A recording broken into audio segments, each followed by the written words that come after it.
Yuri Sanches, diretor da Atlas Intel, a pesquisa hoje acabou de divulgar um novo levantamento mostrando um cenário francamente favorável ao Guilherme Boulos, com um empate entre Nunes e Marçal. De alguma forma, Yuri, essa pesquisa ela diverge de outras pesquisas. Eu posso falar aí do Datafolha, da própria Quest, ou mesmo da Paraná Pesquisas. Sem querer fazer um confronto entre institutos, até porque esse confronto ele vai acabar ocorrendo na comparação entre pesquisas e o resultado das urnas, eu queria que você me explicasse essa divergência entre institutos.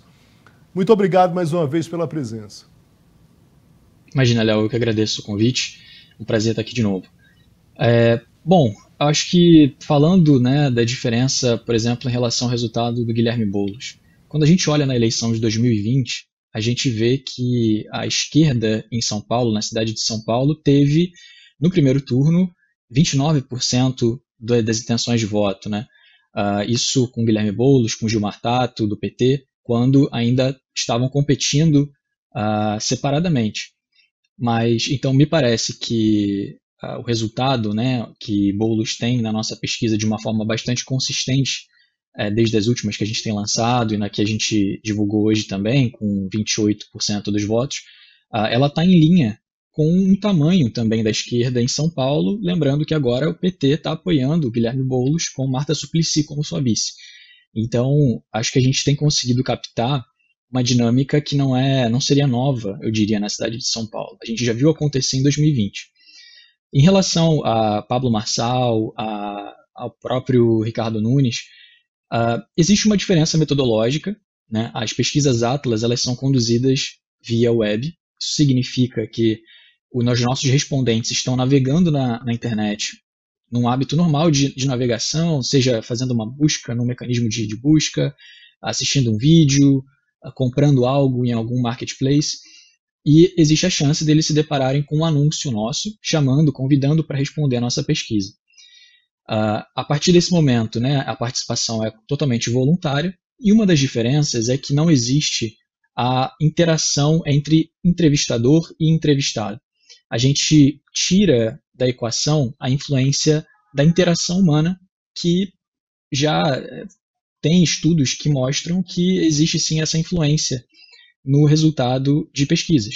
A Futura Inteligência conduziu uma pesquisa há alguns anos em que ela demonstrava, por exemplo, que homens entrevistados por outros homens tinham uma intenção de voto em Jair Bolsonaro cerca de 10 pontos percentuais maior do que homens que eram entrevistados por mulheres, por entrevistadoras mulheres. O que isso revela?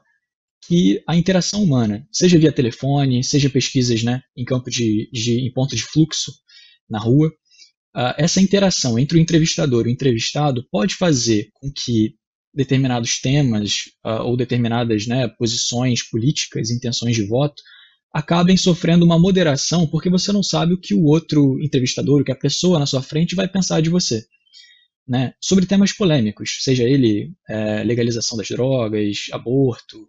Política também não é diferente, quando você imagina que o seu interlocutor pode ter uma posição diferente da sua e aí você diz que não sei em quem eu vou votar, ou eu sou contra, ou não sei, não tenho uma posição a respeito desse assunto, quando na verdade a pessoa tem uma posição clara. Então, na nossa metodologia, como o respondente está no celular dele, em completa anonimidade, ou no computador, enfim, do dispositivo que ele achar melhor, ele está seguro ali para dizer livremente o que ele realmente pensa. Por isso a gente tem tido bastante êxito em captar as intenções de voto em candidatos mais à direita, uma direita mais radical, por exemplo, o próprio Bolsonaro. Então, em 2022, a gente, desde o início da campanha eleitoral, colocava Bolsonaro num patamar que outras pesquisas ainda não davam. E algumas pessoas falavam, reclamavam, né, diziam que estava fora da linha de outras pesquisas, mas o que acabou se comprovando era que realmente Jair Bolsonaro tinha uma intenção de voto maior do que estava sendo mostrada nas outras pesquisas e as pesquisas Atlas conseguiram captar melhor o tamanho do bolsonarismo a nível nacional, então, né? E a nível estadual também. Então, acho que isso se reflete hoje, especialmente em relação a Pablo Marçal. Pablo Marçal ele é um candidato que tem as suas controvérsias, tem o seu modo de agir, de abordar a política e os outros candidatos, que é bastante controverso. Então, algumas pessoas podem se sentir receosas na interação humana, numa pesquisa de campo ou via telefone, de dizerem que votariam em Pablo Marçal, coisa que na nossa pesquisa a gente consegue captar de uma forma mais honesta, né, e possibilitar que, né, hoje a gente está vendo aí um resultado em que o Marçal até cai 3 pontos em relação à última pesquisa, mas estaria ali empatado com o Ricardo Nunes com 21% das intenções de voto. Nesse caso da queda do Marçal, a pesquisa de vocês acaba se aproximando das demais pesquisas que acabam mostrando claramente uma força maior, vamos dizer assim, do Boulos e do próprio Ricardo Nunes. A diferença talvez aí maior é quando a gente esteja falando do Ricardo Nunes, que os outros institutos acabaram dando ali uma margem maior positiva em relação ao Ricardo Nunes nos últimos dias. Essa coleta de vocês, Yuri, ela pega um período anterior ao debate do SBT e pega alguns dias pós-debate do SBT, porque pega o sábado e o domingo, ainda o debate do SBT foi na sexta pela manhã. Essa mudança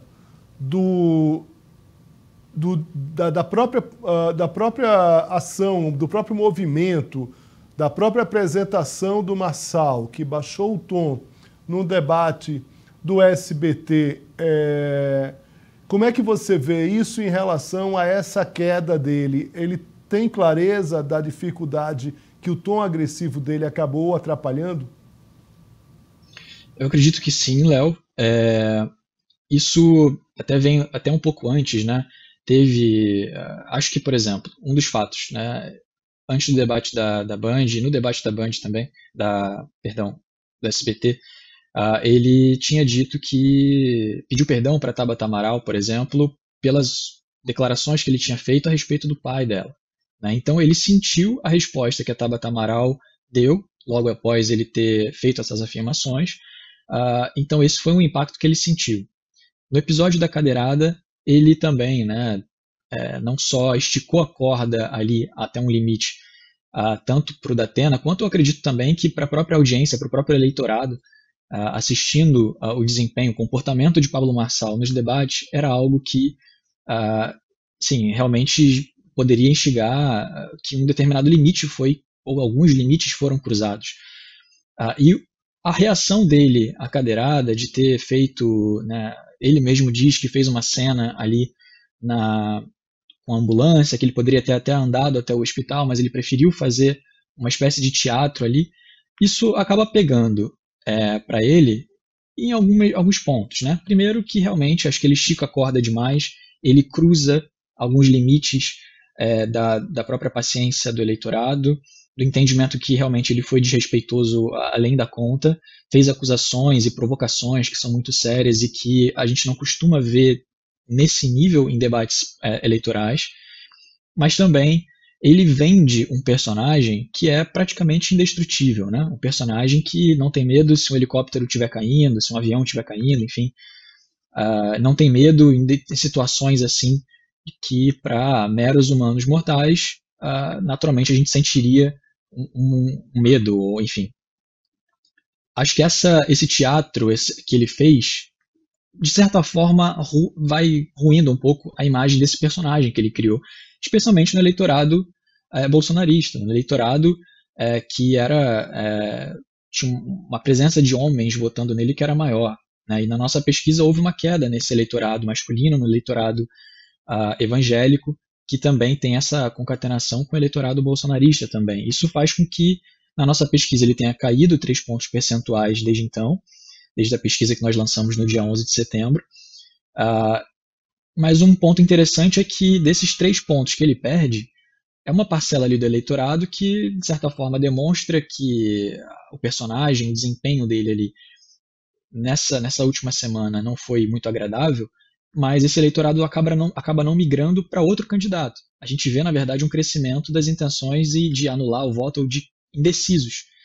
Então, é um eleitorado, uma parcela do eleitorado que não necessariamente deixou por completo Pablo Marçal, mas talvez seja uma forma de dizer que, nesse momento, eles estão reavaliando a conduta dele, mas que nenhuma das outras opções que se apresentam seriam tão favoráveis para eles já migrarem de imediato para outro candidato. Então, permanece ali em suspenso para onde esse eleitorado vai migrar, e o Pablo Marçal é quem teria as chances maiores de talvez recuperar esse eleitorado, caso Nunes fracassasse em dialogar com a base bolsonarista, né? E acho que também a moderação dele no debate do SBT vem muito disso. Ele sentiu o baque, ele sentiu que... Porque da forma que eu enxergo é o seguinte, ele, naturalmente, indo para um segundo turno, ele precisaria moderar a posição dele. Acho que o que aconteceu foi, com esse baque que ele sentiu no episódio da carteirada principalmente, fez com que ele antecipasse a moderação dele para um pouco antes do primeiro turno. Então isso faz com que ele diga que agora começa a campanha de verdade, as pessoas vão ver um novo Pablo Marçal, mais candidato, mais prefeito, do que o comportamento que ele vinha tendo antes. Então, acho que ele antecipa um pouco essa estratégia de tentar moderar, e a gente vai precisar ver se essa moderação vai fazer com que esse eleitorado que fugiu um pouco dele volte para ele agora ainda no primeiro turno e não ao Ricardo Nunes. Yuri, a pesquisa de vocês, da Atlas Intel, ela já vinha mostrando um crescimento forte do Ramagem, a pesquisa do Rio de Janeiro, nessa disputa com o Eduardo Paes. Não que Eduardo Paes tenha perdido o voto no levantamento de vocês, mas muito claramente ali vocês já vêm de 3 levantamentos para cá mostrando uma força do Ramagem, que só foi identificado pelos outros institutos agora na última semana, né? Então pode-se ter uma confirmação dessa força do Ramagem. Pergunto isso para tratar do personagem Bolsonaro. Bolsonaro, de forma clara, tem uma força no eleitorado do Rio de Janeiro muito grande. É improvável que você imagine que o Ramagem pudesse ter esse percentual de votos solitariamente. Claramente isso está ligado ao Bolsonaro. Em São Paulo, determinadas análises tentam separar o personagem Tarcísio do personagem Bolsonaro em relação ao apoio do Nunes. A partir dos números e a partir das análises que a gente vê, eu não sei se é possível fazer essa separação. O personagem Tarcísio hoje é um político ainda muito ligado ao bolsonarismo. Você imaginar que o leitor, na cabeça do eleitorado, ele vai separar esses dois personagens, Tarcísio e Bolsonaro, e vai dizer que o voto dele, Nunes, está mais próximo do Nunes por conta do Tarcísio, eu acho que é um exercício extremamente difícil de análise política. Afinal de contas, Tarcísio está com um pouco mais de 1 ano e meio como governador do estado e foi eleito com a força e com apoio total do ex-presidente Jair Bolsonaro.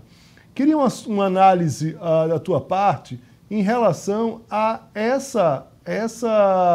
vamos dizer assim, essa tentativa, eu acredito que de fato é uma tentativa, de separar 2 personagens que nesse momento ainda é muito difícil você imaginar uma autonomia do Tarcísio de Freitas a ponto de despejar votos no Nunes independentemente do Bolsonaro. Eu acho que a figura do Tarcísio ainda é muito ligada, é muito amalgamada ao bolsonarismo, né? Depois que ele foi eleito, ele até teve um período em que ele, se ele quisesse, ou se ele, né, tivesse, na minha visão, acho que ele não fez muito porque não quis se desvincular tanto do bolsonarismo, e preferiu estar ali mais junto, mais próximo, mais aliado, reafirmando em vários momentos a sua lealdade a Jair Bolsonaro e a base bolsonarista.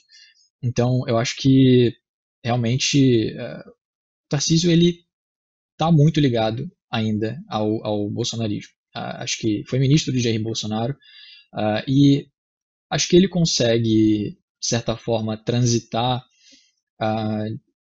entre um eleitorado mais moderado, um eleitorado que não é bolsonarista, mas é de direita, porque ele está muito ligado ao bolsonarismo, mas ele se comunica de uma forma que é um pouco mais requintada, vamos dizer assim.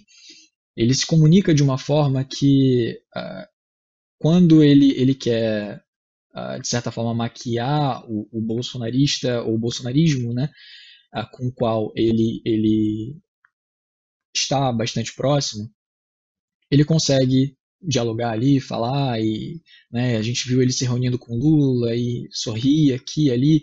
Ele consegue, de certa forma, de uma forma hábil, falar um pouco com essa base de direita que não é bolsonarista, e coisa que o Ricardo Nunes ele não consegue fazer o contrário, né? Ele fala com uma base que é ali de centro-direita, que não é bolsonarista, mas ele tem muita dificuldade em conversar com o bolsonarista. O Tarcísio conquistou esse espaço tendo sido ministro do Bolsonaro e tendo mantido essa posição de proximidade até agora com o bolsonarismo. A gente viu no 7 de setembro o Tarcísio lá em cima, então sendo uma das pessoas a estar ali bastante presente, bastante ativa no evento, no movimento, então ele faz questão de estar próximo. O que o Nunes tenta é beber um pouco dessa fonte de uma certa habilidade política que o Tarcísio tem de falar com uma base mais moderada e tentar fazer com que esse eleitorado também venha para ele. Mas o que o Tarcísio tem, que é o bolsonarismo junto com ele em peso, e que o Nunes não tem, é justamente isso, é o bolsonarismo, e que o Nunes não consegue, por mais que ele deseje, passar essa maquiagem de que ele está firmemente ligado aos ideais, às pautas bolsonaristas. Quando ele fala, ele pode até falar, mas o convencimento para esse eleitorado é mais difícil, coisa que o Tarcísio consegue de uma forma bem mais fácil, bem natural, e só isso já diz sobre a proximidade natural que o Tarcísio tem com o bolsonarismo. Essa tentativa de separar Bolsonaro do Tarcísio em determinado momento pode ser, inclusive, prejudicial ao próprio Tarcísio, não? Olha, eu acredito que eventualmente pode ser, se ele deixar acontecer. Não acredito que nesse momento é do interesse dele deixar. Então, por mais que quem quer que seja, né, tente fazer uma desvinculação do Tarcísio de Jair Bolsonaro, né, e aproximar ele de uma centro-direita não bolsonarista, de uma direita não bolsonarista,